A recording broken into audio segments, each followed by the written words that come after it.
So what's up mga comment. Ah.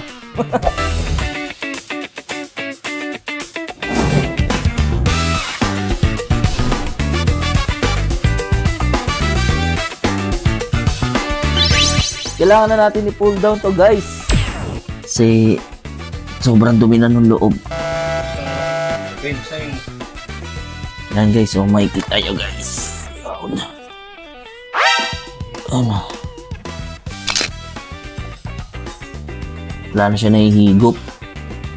So kailangan na natin i-pull down. Tendency na kahit anong linis mo, may posibilidad na tumulo ng tumulo. Dahil dyan sa secondary drain na yan. Baklasin natin to kasi baka may pag nilinisan natin siya ng ganito, may tendency mabasa or masisira. Kaya mas maganda baklasin.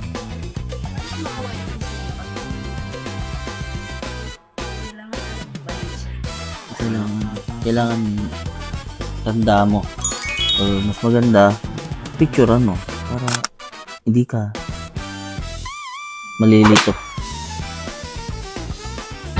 Go!